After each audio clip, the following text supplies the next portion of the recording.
வருஷம் வருஷம் வந்து தீரன் சின்னமலை ஐயா வருஷம் வருஷம் நாங்கள் எல்லாருமே ஒரு மரியாதை மாலை செலுத்துறதுங்கிறது இந்த தமிழ்நாடு முழுக்க இருக்கிற ஒரு நிகழ்ச்சியில் ஒன்று. அதுவும் சிறப்பாக இந்த ஆடி 18 அன்னைக்கு எல்லோரும் இது வரைக்கும் சங்ககிரியில் அவருடைய நினைவு மண்டபத்தில் செலுத்தியிருப்போம், ஏன்னா ஓடநிலை போவோம். ஆனால் இவ்வாண்டு வந்து நம்ம அரூரில், தருமபுரி மாவட்டத்தில் அரூரில் ஐயா தீரன் சின்னமலையுடைய சிலை உருவம் வந்து கடந்த ஆண்டு அதை திறந்திருந்தாங்க.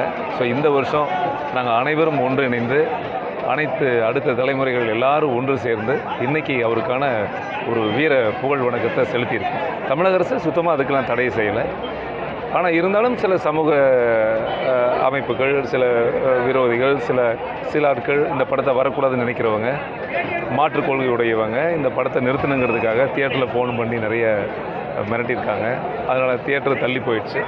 ஸோ அதனால் இந்த படத்தினுடைய ரிலீஸ் தேதி வந்து தள்ளி வச்சுருந்தோம். இப்போ மறுபடியும் மீண்டும் வருகின்ற 9ஆம் தேதி அதற்காக பாதுகாப்பு கோரி நாங்கள் வந்து உச்சநீதிமன்றத்துக்கு போயிருந்தோம். ஸோ உச்சநீதிமன்றமும் இந்த படத்தை பார்த்துட்டு இந்த படம் ஒரு நல்ல படம், ஒரு பிரச்சனை இருக்காதுங்கிறதுனால எங்களுக்கு முழு பாதுகாப்பு வழங்கியிருக்காங்க. ஆக்சுவலாக இந்த கவுண்டபாளையம் படத்தில் நாடக காதல் பற்றி கதை. ஆமாம். அந்த நாடக காதல்ன்றது வந்து அனைத்து சமூகத்திலையுமே இருக்கா, இல்லை வந்து ஏதாவது குறிப்பிட்ட சமூகம் மட்டும்? அப்படி சமூகமே நான் மென்ஷன் பண்ணல சாமி. நாம் ஒரு திரைப்படம் எடுக்கும் பொழுது ஒரு சமூகத்துக்கான படம்னு சொல்கிறது வந்து அது தவறாக இருக்குது. இது தமிழ்நாடு முழுக்க, உலகம் முழுக்க இருக்கக்கூடிய பிள்ளையை பெற்ற பெற்றோர்களுக்கான ஒரு படங்க இது. ஆக்சுவலாக இதில் சாதி வேறுபாடெல்லாம் கிடையாது. இதில் எந்த சாதியில் இருக்கக்கூடிய ஒரு பிள்ளைகளுக்கு நடந்தாலும் அது கஷ்டம்தான். ஸோ அதை மையமாக வச்சு தான் நான் வந்து ஒரு பெற்றவங்களுக்கான படம், ஒரு நாடக காதலை மையமாக வச்சு பண்ணியிருக்கேன்னு சொல்கிறேனே தவிர இந்த படம் வந்து ஒரு நல்ல காதலுக்கு எதிரியான படமே இல்லை, காதலுக்கு எதிரியான படம் இல்லை. ஸோ அந்த மாதிரியான நாடக காதலுக்கு இதுக்கு முன்னே நிறைய படங்கள் வந்துருக்கு, அது சம்மந்தமான விமர்சனங்கள் கூட வந்துருக்கு. அந்த நாடக காதல் என்னாவே என்ன அது மட்டும் அது பண்ணுறவனுக்கு தான் தெரியும் சாமி. ஏன்னா ஒருத்தன் ஒரு டார்கெட்டில் வருவான் இல்லைங்களா. சைக்கிள் கிடைச்சா போதுன்னு வர இருப்பான், சில பேர் கார் கிடைச்சா வரணும்னு இருப்பான், சில பேர் சொத்து பத்து கிடைச்சா போதுன்னு இருப்பாங்க, சில பேர் நல்ல மனசு இருந்தால் பரவாயில்லன்னு நினைப்பாங்க, சில பேர் பொருளாதாரமே முக்கியம் இல்லை, ஒரு ஏழையாக இருந்தால் கூட பரவாயில்லன்னு நினைப்பாங்க.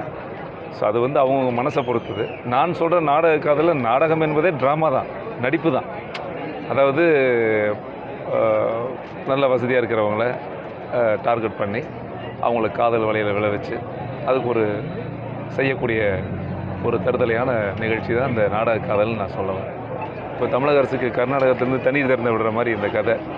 எப்படின்னா பசி இருக்கும் போதெல்லாம் கேட்டால் யாரும் தரமாட்டாங்க. அங்கே மழை தண்ணி நிறையா வந்து அடித்து காலி பண்ணுறப்ப தானாக வெளியே அனுப்புகிறாங்க இல்லையா. ஸோ அந்த மாதிரி தான் இந்த பேரிடர் உதவிகளும் ஆபத்து காலங்களில் நம்ம தூத்துக்குடி மாவட்டம், இப்போ சென்னையில் வந்தக்கூடிய புயல், எல்லா வருஷம் கடந்த 10 ஆண்டு காலமாக நீங்கள் பாருங்கள், எல்லா வருஷமும் நம்ம சென்னையிலையும் சரி தமிழ்நாட்டிலையும் சரி பல படங்கள் பாதிக்கப்படும். இப்போ தூத்துக்குடியெலாம் ரொம்ப கடுமையாக பாதிக்கப்பட்டது, நம்ம ஊரில் சென்னை ரொம்ப பாதிக்கப்பட்டது. இந்த கடுமையான பேரிடர்கள் இப்போது கேரளாவில் யோசிக்க முடியாது. வயநாட்டில் ஒரு கிராமமே இல்லை, பல மக்களே இல்லாமல் போயிட்டான். இன்றைக்கி தூங்கி எந்திரிச்சோன்னா அவனுடைய நிலையே என்னென்னு தெரியல.